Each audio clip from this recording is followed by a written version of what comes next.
Assalamualaikum warahmatullahi wabarakatuh. Berjumpa lagi dengan saya Yogi Nur Fauji di channel Gineta SN.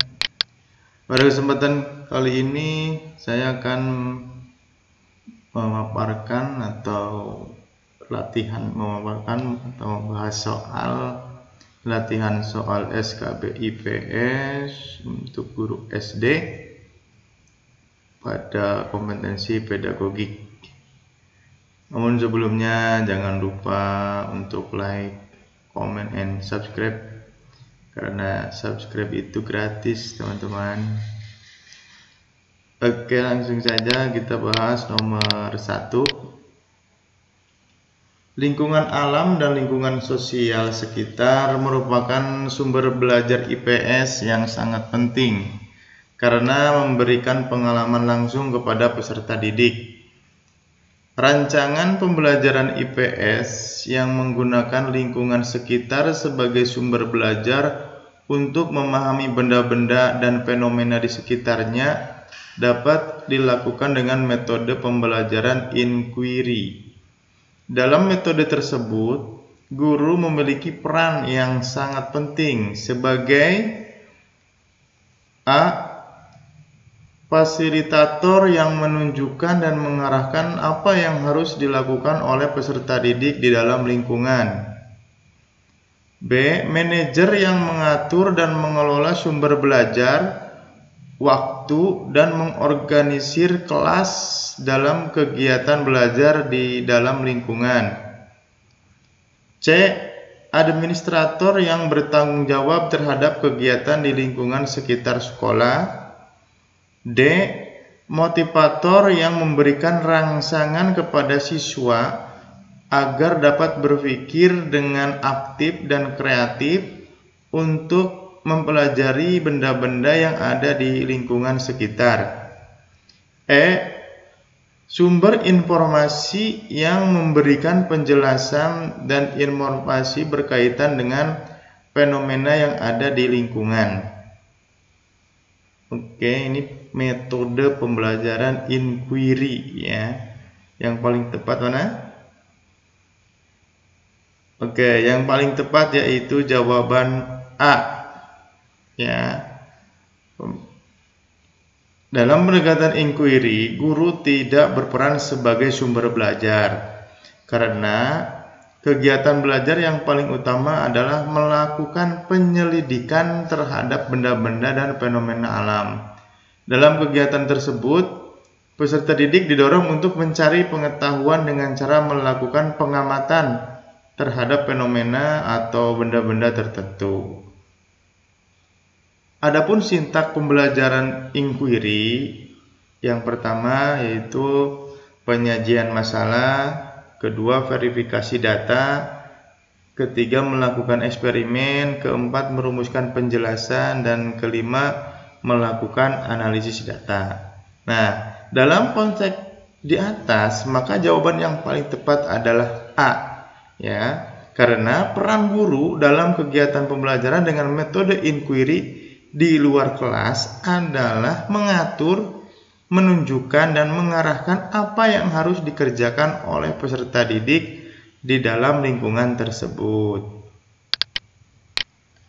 Baik, selanjutnya kita membahas nomor 2. Untuk nomor 2, Pak YN adalah seorang guru SD yang mengajar IPS di kelas 5.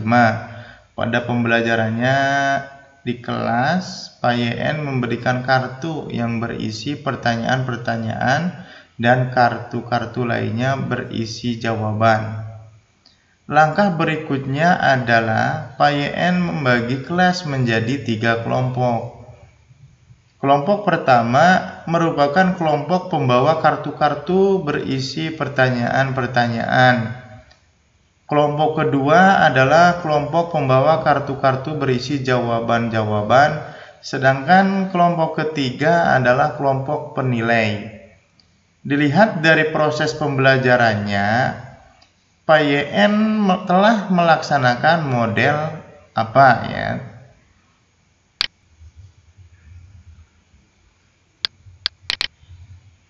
A. Mencari kesamaan konsep, B. Bertukar pasangan, C. Menyatukan gagasan atau ide, D. Merumuskan jawaban, E. Mencari pasangan. Oke, jawaban yang tepat yang mana? Yaitu E ya.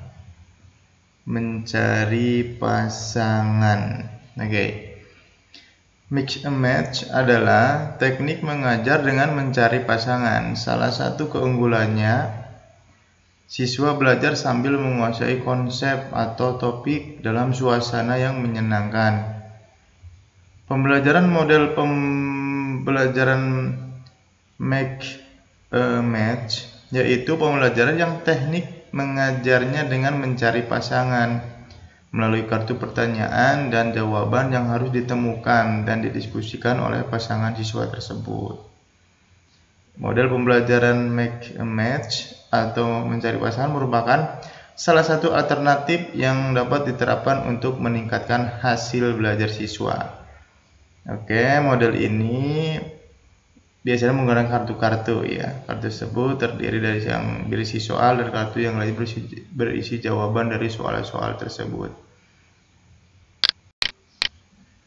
Lanjut ke nomor 3. Untuk mengajarkan siswa materi peninggalan kerajaan Hindu-Buddha secara langsung dapat dilakukan oleh guru dengan cara A. Membawa gambar peninggalan sejarah di kelas, B. Melakukan studi lapangan ke situs sejarah, C.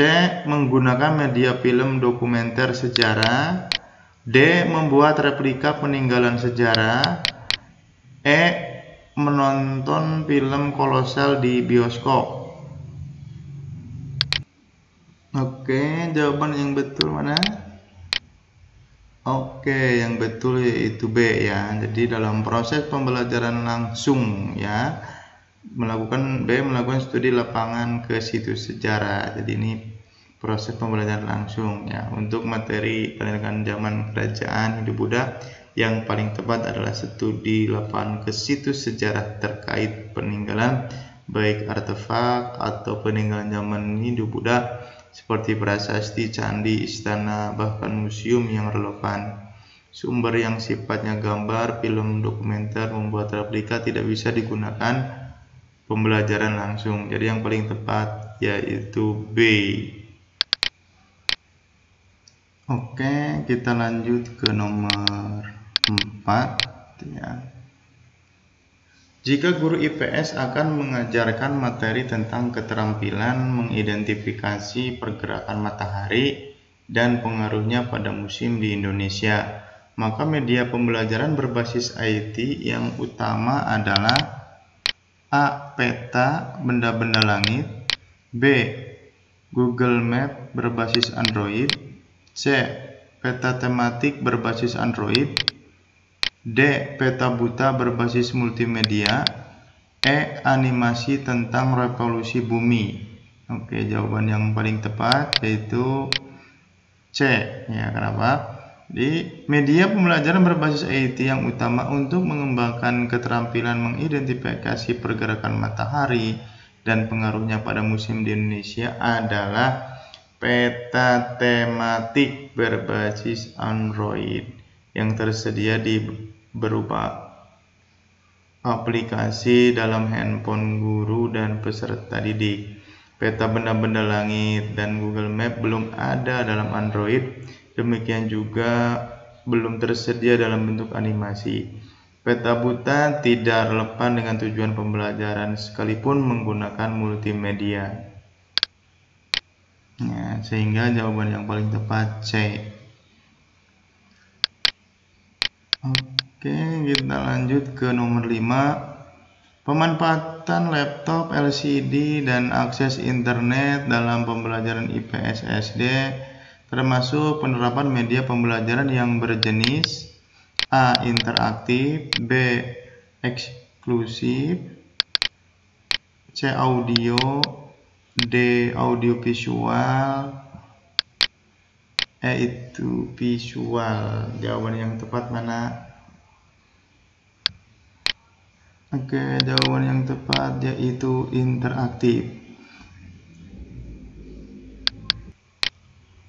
Ya, di sini jawaban yang tepat A ya.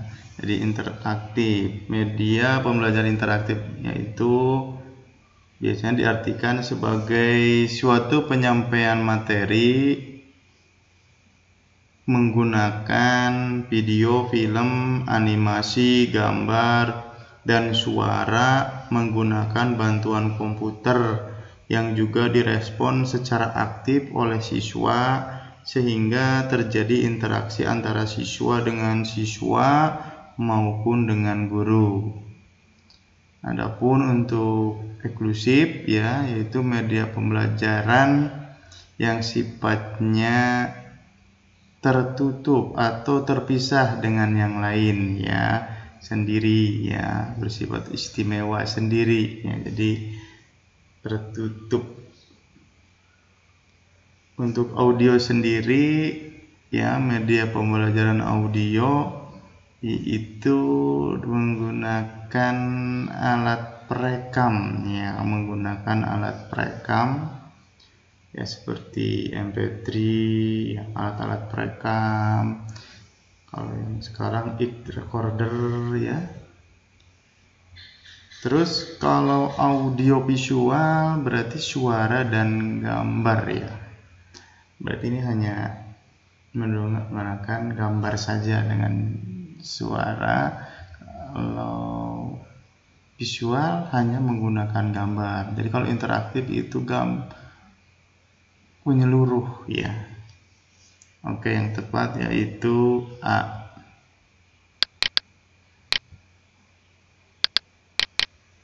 Oke, lanjut ke nomor 6.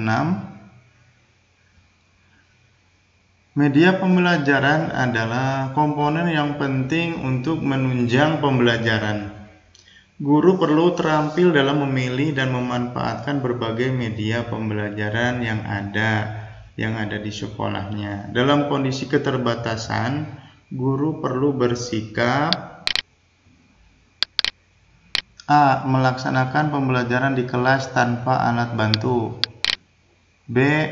Membeli media pembelajaran yang diperlukan secara sukarela. C. Melaksanakan pembelajaran berdasar apa adanya. D. Melaksanakan pembelajaran disesuaikan situasi dan kondisi. E. Menunjukkan penerapan peribahasa tiada rotan akar pun jadi. Oke, yang mana? Oke, jawaban yang tepat E ya, menunjukkan penerapan peribahasa tiada rotan akar pun jadi. Jadi guru harus kreatif ya. Jadi tidak ada misal keterbatasan ya, tidak ada alat sarana ya, bagaimana ya dengan kreativitas seorang guru ya. Jadi bisa melaksanakan pembelajaran di kelas dengan baik dan kondusif. Jadi di sini dituntut ya, guru itu harus kreatif. Oke, lanjut nomor 7.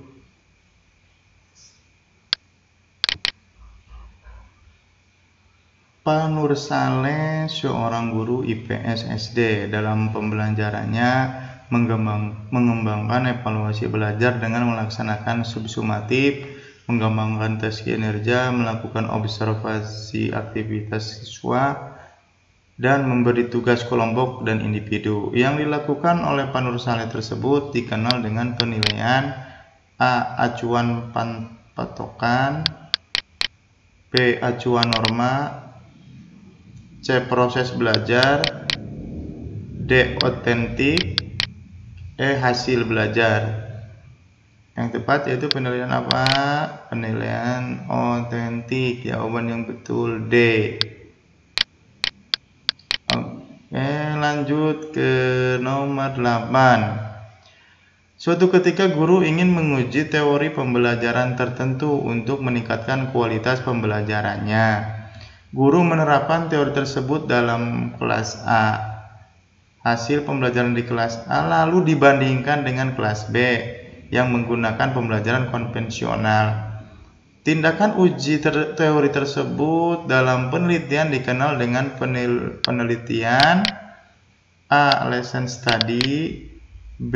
Pengembangan, C. Korelasional, D. Tindakan kelas, E. Eksperimen. Oke, paling tepat jawaban yang mana? Yaitu E ya, eksperimen. Oke, kita jelaskan satu persatu ya. Yang pertama penelitian lesson study. Jadi biasanya pada penelitian lesson study itu tahapannya dilakukan dengan tahapan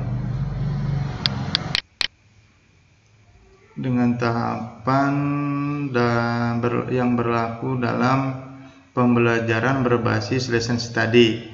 Jadi pelaksanaannya berlangsung 3 siklus yang disesuaikan dengan alokasi waktu dan pokok bahasan yang dipilih. Biasanya tiap siklus terdiri dari ada plan, do, dan see ya. Jadi kalau di sini plan itu ada tahap perencanaan, terus yang kedua plan itu perencanaan ya. Yang kedua tahap do, tahap pelaksanaan, dan yang ketiga tahap see atau refleksi ya. Itu untuk penelitian lesson study. Ya, untuk yang penelitian pengembangan, biasanya pada penelitian pengembangan itu misal ada suatu media pembelajaran atau metode pembelajaran yang dikembangkan gitu ya. Jadi dari sisi sintaknya atau dari sisi yang lainnya ya, itu mengembangkan. Kalau korelasional itu biasanya hubungan ya, misal hubungan metode A dengan ya, misalnya hubungan antara metode A dengan metode B, hubungan apa, atau hubungan pembelajaran dengan hasil, atau hubungan motivasi belajar siswa dengan prestasi belajar siswa. Ya, ada hubungan apa tidak, itu berarti korelasional. Tindakan kelas itu hampir mirip ya dengan lesson study. Jadi di satu kelas ya, misal menggunakan metode pembelajaran yang diterapkan itu apakah sudah meningkatkan nilai apa tidak, misal dicoba lagi dengan siklus kedua ya dengan metode yang sama, terus biasanya sampai ketiga kali ya, siklus ketiga ya, siklus kedua oke. Sampai siklus kedua ya, apakah hasil nilainya ada peningkatan apa tidak ya, itu. Nah, ini eksperimen. Jadi kalau eksperimen di sini misal itu di sebuah sekolah itu ada kelas, misal di kelas 7 ya, kelas 7 kan misal ada kelas A dan kelas B. Yang kelas 1 yang kelas A misal menggunakan metode atau metode yang diinginkan ya untuk di kelas A ya, untuk sebagai pembanding di kelas B ya, untuk sebagai pembanding ya diuji itu di kelas B misal dengan konvensional. Dengan kedua metode ini ya, metode yang dipakai A di kelas A ini metode khusus ya, metode ini yang akan diteliti, dan konvensional ya berarti metode yang biasa. Nah, di situ kita bandingkan nanti misal nilainya ya, di tes dulu pretest ya, dilakukan pretest dulu, lalu nanti ada post test juga. Oke, yang paling tepat yaitu E, eksperimen. Lanjut ke nomor 9. Lingkungan sekitar merupakan salah satu sumber yang perlu dikembangkan dalam pembelajaran IPS di SD, karena pada hakikatnya lingkungan sekitar merupakan A. Sumber konsep dan pengalaman, B. Tempat aktivitas manusia, C. Tempat penerapan teori ilmu sosial. D. Habitat yang perlu dijaga harmonisasinya. E. Tempat berkembangnya budaya manusia. Oke. Lingkungan sekitar ya, perlu dikembangkan, itu kuncinya. Oke, yang tempat yang mana? Yang A ya, sumber konsep dan pengalaman. Oke, lanjut ke nomor 10. Pembelajaran IPS yang dimulai dengan guru menjelaskan pengetahuan tentang alat peraga pemilu seperti kartu suara, gambar peserta pemilu, kotak suara, yang dilanjutkan dengan peragaan dalam prosedur pelaksanaan pemilu mulai dari pendaftaran, daftar surat suara ya, dapat surat suara, masuk bilik coblosan, lalu masukkan lipatan surat suara ke dalam kotak surat suara lalu keluar. Guru tersebut sedang menerapkan model pembelajaran A. Kontekstual, B. Langsung, C. Kooperatif, D. Demonstrasi, E. Discovery. Oke, yang tepat apa? A. B ya, yang tepat B, yaitu langsung ya, pengalaman langsung ya, praktek langsung, pengalaman langsung secara menyeluruh. Oke, nomor 11. Pernyataan yang benar terkait contoh susunan fakta, konsep, dan generalisasi secara sistematis dalam pembelajaran IPS di SD ya, pembelajaran IPS di SD ditunjukkan pada A. Gerakan Organisasi Papua Merdeka, Gerakan Aceh Merdeka, dan Gerakan Republik Maluku Selatan. B. Provinsi Papua Barat, Ibu Kota Provinsi Papua Barat, dan Jayawijaya Kota Teramai di Pulau Papua. C. Grafik permintaan dan penawaran jual beli komoditas pertanian dan pasar tempat transaksi jual beli. D. Asosiatif sebagai bentuk interaksi sosial, perang yang tak berkesudahan, konflik antar etnis di Uganda. E. Provinsi Papua Barat, provinsi di Indonesia bagian timur, umbi-umbian adalah makanan pokok penduduknya. Oke, yang tepat mana? Jadi di sini harus urut ya. Pertama, contoh susunan fakta, konsep, dan generasi secara sistematis. Oke, yang tepat mana? Yang E ya. Jadi pertama, susunan fakta, ada provinsi Papua Barat. Papua Barat itu provinsi di Indonesia bagian timur. Di provinsi Papua Barat, umbi-umbian adalah makanan pokok penduduknya. Jadi menjelaskan secara keseluruhan. Oke. Ya. Jadi kalau ini tidak ada kaitannya. Gerakan Organisasi Papua Merdeka, Gerakan Aceh Merdeka, Gerakan Republik Maluku Selatan berdiri sendiri ya.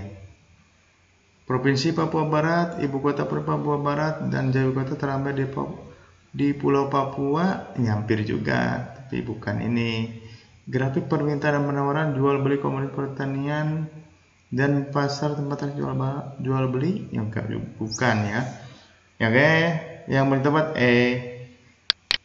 Oke, sekian dari saya, mudah-mudahan pembahasan kali ini bermanfaat. Jangan lupa tonton juga video-video yang udah saya upload yang lainnya.